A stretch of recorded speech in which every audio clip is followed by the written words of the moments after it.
አዛውንቶች ሲያወሩ ድሮ በኛ ጊዜ እንደዚህ እኮ አልነበረም፣ ድሮማ መች እንደዚህ ነበረ ምናምን እያሉ ሲያወሩ አሜን ላይክ የትንሽ አመታት ልዩነት ነው እንጂ እዚህም ልክ እንደኛ እንደነበረው ነው የነበረው እና አሁን ግን ነገሮች ተቀይረው ደግሞ አንዳንዴ ትንሽ ገደብ የሚያስፈልጋቸው ሰዓቶች አሉ።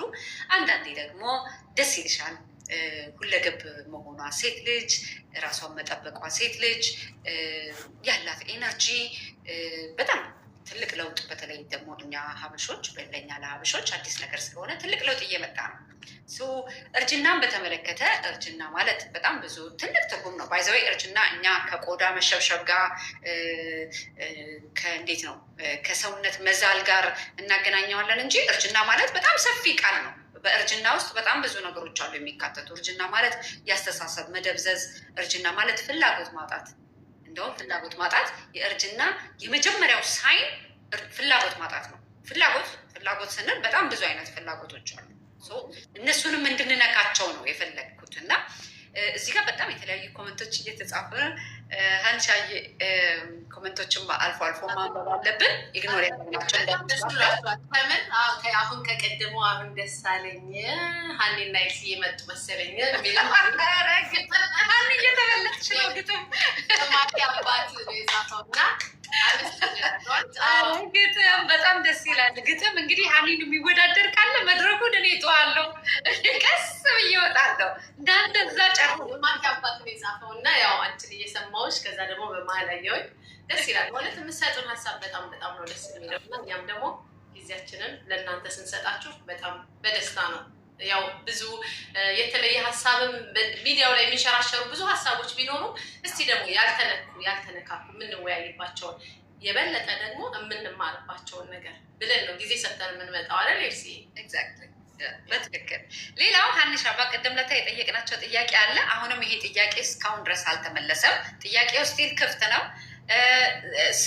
የዚህን ፕሮግራም ስም አውጡለት፣ እናንተ ስም አውጡለት ብለን መተናል። ስም የምታወጡት እናንተ ናቸው።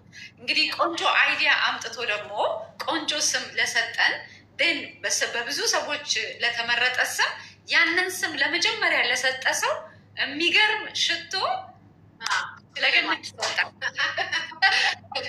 ሀኒናት የምትገዛው ዲስታተፍ እንዴ ሀኒናት የምትገዛው እንደ ጊቭዌይ ቆንጆ ስም ለዚህ ፕሮግራም ላወጣ ሰው እንግዲህ እንደዚህ ቆንጆ ስም አይደለ ረጅም ያልሆነ ለየት ያለ ስም እንጠብቃለን። ኤግዛክትሊ እንግዲህ ይሄንን መርጠን ከፊታችን ባለው በእንትን በገና ቆንጆ እንግዲህ ስጦታ ብለን ባላችሁበት ቦታ እንልካለን፣ እናደርሳለን። እቃ የመላክ ኤክስፐርት አለ እዚህ ጋር እቃ የመላክ ኤክስፐርት አለ እዚህ ጋር በየሀገሩ እንግዲህ ኑሮ አሰልጥኖናል። የውብ ሴት ስብስብ ፕሮግራማችን ሀኒዬ እንግዲህ ሪፍሬሽ ለማድረግ እንደገና ድጋሚ ወንዶችንም ሴቶችንም ያሳትፋል። ለዚህ ነው ሁል ጊዜ የምናነሳቸው ሀሳቦች ሰፋ ብለው ወንዶችንም ገባ ብለው የራሳቸውን ተሞክሮ ከስራ ጋር በተገናኘ ከላይፍ ኤክስፒሪየንስ ጋር በተገናኘ በተለያየ አይነት መልኩ ከምናነሳቸው ሀሳብ ጋር ይጠቅማሉ ብለው የሚሉትን ሀሳብ ገባ ብለው ሼር እንዲያደርጉ ብዙ ጊዜ ሀሳባችን ሁሉንም ያካተተ ነው። ይህን እንድታቆልን እያልኩኝ ሀኒዬም ሌላም በእርጅና ጉዳይ ላይ አንቺ ወደ ልብሽ የሚመጣ እኔ አንደኛ ሳይን በእኔ በኩል ፍላጎት ማጣት ብያለሁ። በአንቺ በኩል እርጅና ምን ብለሽ ትገልጫዋለሽ? ላይክ በጣም ለእኔ ከባዱ ፍላጎት ማጣት ነው። አንድ ሰው ፍላጎት ሲያጣ ኦልሬዲ የእርጅና ትልቁ ሳይን እየመጣ ነው በህይወቱ ማለት ነው። እሱን ብዬ ነው እኔ እንዲሰመርበት የፈለጉት። እስኪ ደግሞ በአንቺ በኩል ደግሞ የእርጅና ከባዱ ሳይን ብለሽ የምትዩ እንዳልሽው ይሄ መጀመሪያ ፊዚካሊ የምናያቸው ምልክቶች አሉ። ከሱ በፊት ነው እኮ ግን ከሱ በፊት አንድ ነገር ልናገር። በነገራችን ላይ አሁን እርጅናን ለምን እርጅና ከእርጅና ጋር ያያያዝንበት ሌላ ነው። እርጅና ጸጋ ነው፣ ግን እርጅና ከምን ይመጣል? ለምን ይመጣል? መነሻው እድሜ ነው። ከዛ በኋላ ግን ከሱ ውጭ ደግሞ እርጅና ቶሎ የሚፋጠንበት ውድቀቶች፣ ቶሎ ወደ እርጅና የምንገባባቸው ብዙ መንገዶች አሉ የሚለውን ለመግለጽ ነው። እኔ ቤት ውስጥ መዋል ይመስለኛል። ይሄ መድከም፣ ቤት መዋል መድከም፣ እነሱ ነገሮች ይመስሉኛል እርጅናን የበለጠ ምልክቶቹ ነው የምትይ? አሁን እርጅና በእኔ አመለካከት ብዙ ጊዜም ደግሞ እንደሚባለው እርጅና ሳይን ከእድሜ ጋር ኖት ነሰሰርሊ ከእድሜ ጋር የሚገናኘው አንዳንድ ሰዎች በ70 ዓመታቸው በ80 ዓመታቸው የሚገርም ብሪሊየንት ማይንድ አላቸው፣ የሚገርም ኤነርጂ አላቸው። አንዳንዴ ደግሞ 20 ዓመት ውስጥ ሆነው ምንም ነገር የማድረግ ፍላጎት የላቸው። ይሄ የእርጅና ሳይን ነው። ምንም ነገር ማድረግ ካለመፈለግ እንዴት ብዬ ልንገርሽ፣ ስፖርት መስራት ለጤናችን ጠቃሚ ነገር ነው፣ ሁላችንም እናውቃለን። ስፖርት መስራት መፈለጉ ለ30 ደቂቃ እንኳን ያችን ኤፈርት ማድረግ አለመፈለጉ ትክክል አይደለም። ምናልባት አንዳንድ ሰው እኔ ስፖርት አልሰራም ግን ስራዬ በጣም ያንቀሳቅሰኛል ካለ ስፖርትን ሰስቲትዩት አያደርግም፣ አትሊስት እንቅስቃሴው ላይ አለበት።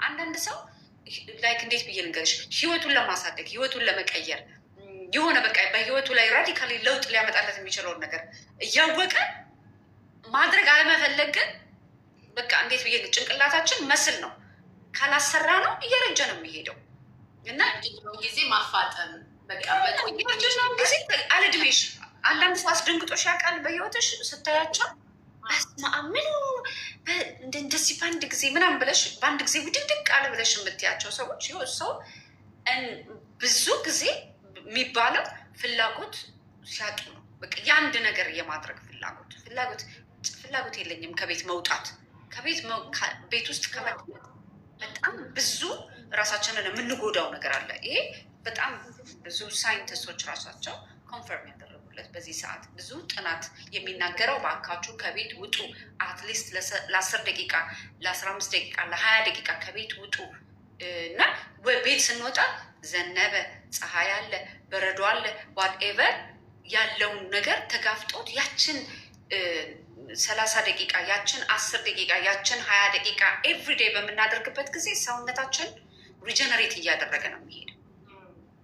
አዎ አንደኛ እሱ ነው። ሁለተኛ ነገር ደግሞ ይሄ እንዳልሽው ፍላጎት ማጣት ምንም ጥያቄ የለውም። ከዛ ደግሞ በፊት ከሰዎች ጋር ብዙ ኮንታክት የነበራቸው ሰዎች ቶሎ ብለው ወይ ጡረታ መውጣት፣ ቅድም ስንለው ነበር ስራ ላይ ያሉ ሰዎች ቀድመው ጡረታ መውጣት፣ ጡረታ እስከ መውጣታቸው በፊት በጣም ከብዙ ሰው ጋር ኮንታክት አላቸው፣ ያወራሉ፣ ብዙ አይነት ሰው ያያሉ እና ማይንዳቸው ብዙ ሰፊ ነገርን የመቀበል ችሎታ አለው። ግን ቶሎ ብሎ ጡረታ የወጡ ሰዎች ወይ ደግሞ በጊዜያቸው የሚወጡ ሰዎች እንዳልሽው ወደ ስፖርት አይሄዱም፣ ወደ ውጭ አይወጡም። በቃ ቤት ውስጥ መቀመጥ፣ ቤት ውስጥ ሲቀመጡ የእርጅና እድሜያቸውን የማፋጠን ነገር አለ እና ብዙ ጊዜ እንደሱ አይነት ሰዎች ቶሎ ወደ እርጅናው ዓለም እድሜያቸውም ሳይደርስ ማለት ነው ቤት ውስጥ በተለይ ይሄ ስራ ትተው የሚቀመጡ ስራ የማይሰሩ ሰዎች፣ ወደ ውጭ መውጣት የማያዘወትሩ ሰዎች፣ ምናልባት ስራቸው እንቅስቃሴ ከሌለ ደግሞ ጂም የማይሄዱ ሰዎች ቶሎ ፊዚካሊ ፊታቸው እድሜያቸው ገና ሆኖ ፊታቸው ግን የ60 የ70 ዓመት የሚመስሉ በጣም ብዙ ሰዎች አሉ። በሴትና በወንድ በጣም ልዩነት አለው። እኔ እንደውም የሚመስለኝ ሴቶች ላይ ነበር የሚመስለኝ፣ ብዙ ሰዎች ደግሞ ወንዶች ናቸው ቶሎ የማያረጁ ይላሉ እና እኔ ብዙ ጊዜ እንደዚህ አይነት ነገር ሴቶች ላይ ያለው። እስቲ ብዙ ሰዎች ደግሞ ሀሳባቸውን ይሰጡናል። የዚህ ነው ትክክል።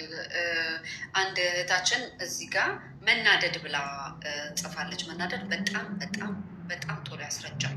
በጣም መናደድ ከብዙ ሳይድ ነው የሚጎዳል። በጣም ብዙ ነርቮቻችንን እናቃጥላለን። በጣም ብዙ ኤነርጂ ሉዝ እናደርጋለን። ቆዳችንን ግርጭፍጭፍ እንዲል እናደርገዋለን።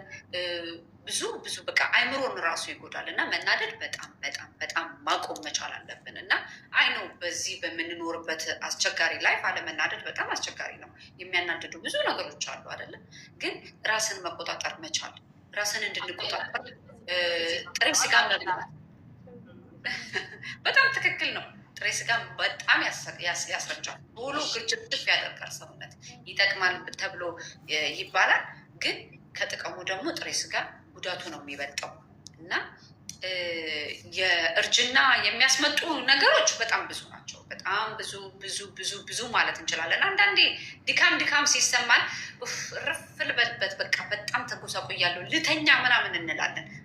ሁል ጊዜ ግን የድካም ሳይን ሁል ጊዜ በእንቅልፍ እንትን ይላል ማለት አይደለም። በእንቅልፍ እንፈተዋለን ማለት አይደለም። አንዳንዴ ወጣ ብለን 10 ደቂቃ ወክ አድርገን ስንመጣ ከተኛ ነው በላይ ሰውነታችን ሞር ሪጀነሬት ያደርጋል እና በጣም በጣም እና ሰውነታችን ድካም ሲሰማን እንደውም ቼክ ማድረግ ያለብን ምንድን ነው የበላሁት፣ ላይክ በቃ ምንድን ነው ሰሞኑን ስትሬንጅ ነገር ያደረግኩት፣ ኢሚዩን ሲስተማችን ሎ ሆኗል ወይ፣ ላይክ በሽታን የሚከላከለው የሰውነታችን አካል ቀንሷል ወይ ወርዷል ወይ፣ በጣም ብዙ ነገር ቼክ ማድረግ አለብን እና ይሄ ሁሉ እንዳለ ሆኖ ግን ዛሬ ዋናው ፖይንታችን የምናነሳው ሴት ነው ወይስ ወንድ ነው ቶሎ የሚያረጀው ለሚባለው በጣም በብዙ ጥናት እየተነገረ ያለው ይገርማል።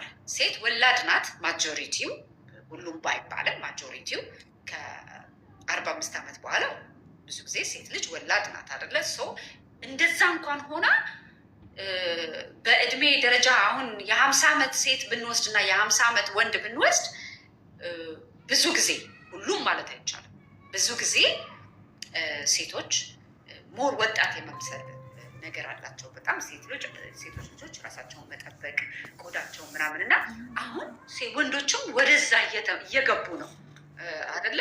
በዚህ ጉዳይ ላይ መቼም በጣም ብዙ ማለት ብዙ ማንሳት እንችላለን። አመስጋኝ መሆን፣ ፖዘቲቭ መሆን። የእውነት ለመናገር እርጅናም እኮ ከአይምሮሽ ጋር ነው አይደል? አይምሮሽ እንደምትመግቢው ምግብ ነው። ሁሌ ደስታ ውስጥሽ የሚያገኝ ሰላም የሆነ ነገር የምታይ መንፈስሽ የሚታደስ ከሆነ ውስጥሽ ያው ውስጥሽ ላይ ያለው ነገር ነው ፊትሽ ላይ የሚወጣው እና ውስጥሽ ሁሌ ዲፕሬሽን ካለብሽ የምታስቢው ነገር ከሚገባው በላይ ለሀሳብ ራስሽን ከሰጠሽ ምን ካልሽ ሰውነትሽም ቆዳሽ ላይም የእርጅና ምልክቶች ይመጣሉ ብዬ አስባለሁ። ትክክል። ሌላው ከእርጅና ከሚያመጡ ዋናው ፖይንቶች ደግሞ ሳረሳው ከስር ሲመጣልኝ እጽፋለሁኝ እና የምንወደውን ስራ አለመስራት እንዴት ሞራላችንን ግድድል እንደሚያደርገው ልነግራቸው አልችልም። እና ሰው ሁል ጊዜ ስራውን መውደድ አለበት እና እንደውም አንድ ጊዜ የሆነ ከተማ ላይ ነው አንድ ፖሊስ በጣም ኃይለኛ በረዶ ይጥላል። ወደ ማውንቴን አካባቢ ነው እና ወይኔ በዚህ በበረዶ ቆሞ የትራፊክ ስራውን ነው የሚሰራው። ገብቶሻል? እኔ አሁን የምኖርበት ከተማ እንዴት ብዬ ንገርሽ፣ ዝናብ ከዘነበ ወፍ የለም። ትራፊኮቹ የት እንደሚገቡ አናውቅም። በቃ እልም ጥፍት ነው የሚሉት ዝናብ ከዘነበ። የእሱ በጣም ገርሞኝ በቃ እንትን አልኩኝ። ምንድን ነው ስሙ? በዚህ በበረዶ ምን ያህል ስራውን ቢያከብረው ነው? ምን ያህል አንዳንድ ሰዎች የሚሰሩትን ስራ በጣም ፓሽኑ ስላላቸው ወደውት ስለሚሰሩት ዝናብ ዘነበ፣ በረዶ ጣለ፣ ፀሐይ ጠራራ ፀሐይ ነው ምንድን ነው ምናምን በቃ ለእነሱ ስራ ነው። ገብቶሻል? ውስጣቸው ውስጥ ደስ ብሏቸው ያ ከእለት የሚሰጣቸው ሳቲስፋክሽን እየወደዱት ስለሚሰሩት ስራቸው የሚሰጣቸው ሳቲስፋክሽን አለ። እኔ አሁን ለምሳሌ ቪዲዮ ስሰራ በጣም ደስ ብሎኝ ነው የምሰራው። በእውነት ነው ባይዘው እኔ የምሰራቸውን ስራዎችን በሙሉ ወዳቸዋለሁ። እናትነቴን ወደዋለሁ። ቤቴን ሳጸዳ በጣም ደስ ይለኛል። ቪዲዮን ስሰራ በጣም ደስ ይለኛል። የቢሮ ስራዬን ስሰራ በጣም ደስ ይለኛል። እነዚህ ደስታዎች ሲደመሩ በቀኔ ደስ የሚል ፖዚቲቭ የሆነ እንትን አለኝ፣ ኤነርጂ አለኝ። ያ ሁል ጊዜ ሰውነትሽ ደስ የሚል ፖዚቲቭ ኤነርጂ ይኖርሻል፣ ደስተኛ ይኖርሻል። ኢቨን የፈጠራ ችሎታሽ ክሬቲቪቲሽ አይደለ? ዛሬ እንደዚህ እንሆን ሁል ጊዜ ይሄ ኤነርጂ ይኖርሻል። አንዳንዴ ደግሞ ማትወጂውን ስራ ስትሰሪ ሳታስቢው እንዴት ብዬ ልንገርሽ እየሸረሸረ ውስጥሽን ብልት እያደረገ ይጨርስሻል። በተለይ ሀሳብ ካለበት፣ በተለይ ጭንቀት ካለበት፣ በተለይ ብስጭት ካለበት ይሄ ሁላችንም ወንድም ሆነ ሴትም መጠንቀቅ አለበት። በቃ ከጤና በላይ ምንም ነገር የለም አይደለ? ትክክል። እና ራሳችንን እድሜያችንን እግዚአብሔር የሰጠን እድሜ ጸጋ ነው። እግዚአብሔር የሰጠን ጸጋ ነው። ግን በቻልነው አቅም በጊዜያችን ሳይሆን ያለ ጊዜያችን እንዳናረጅ እነዚህን አሁን አንቺ የገለጽሻቸው ብዙ ሀሳቦች አሉ። እናንተም የገዚህ ኮሜንት ላይ የሰጣችኋቸው ብዙ ሀሳቦች አሉ። እነሱን በቻልነው መጠን በአንዴም ባይሆን እየቀነስን ማስተካከል ያ ቢያንስ እድሜያችን በጊዜው በሚሆንበት ጊዜ ሰውነታችንም ፊዚካሊም ሜንታሊም በጊዜው ይሆናል ማለት ነው። ይሄ ቀድሞ ራሳችንን ላለመጉዳት የምናደርገው ጥንቃቄ ነው ማለት ነው።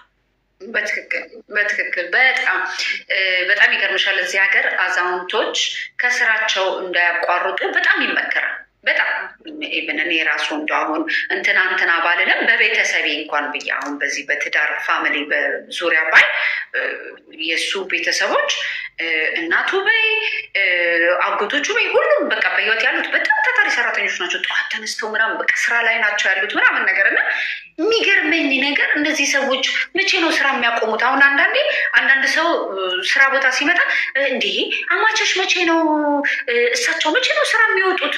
መቼ ነው ስራ የሚያቆሙት?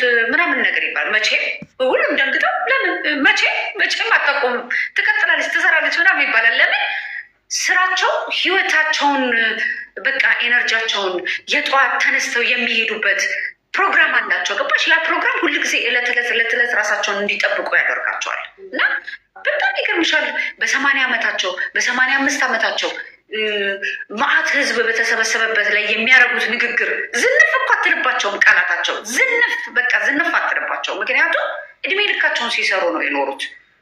ስራቸው ለእነሱ ህይወታቸው ነው። ሶሻል ላይፍ አለ፣ ስራ አለ፣ ራሳቸውን ቢዚ ያደርጋሉ፣ ስፖርታቸውን ይሰራሉ፣ ጤነኛ ምግብ ላይ በጣም ፎከስ ያደርጋሉ። እና እርጅና ዋናው ጭንቅላትሽ አያርጅ እንጂ ሰውነት ጭንቅላትን ተከትሎ ነው የሚሄደው ይላሉ። በቃ ዋናው ጭንቅላት አያርጅ የሚለው ነገር ላይ ነው በጣም ፎከስ የሚያደርጉት። እና የተለያየ አክቲቪቲ መስራት እንዳለ ስፖርት መስራት እንዳለ ብዙ ነገር ማድረግ እንዳለ ሆኖ አይምሯችን አያርጅብን። አይምሯችን ላይ በጣም ፎከስ ማድረግ አለብን። አይምሯችንን ደግሞ ሁልጊዜ ጤነኛና ብሪሊየንት ሁልጊዜ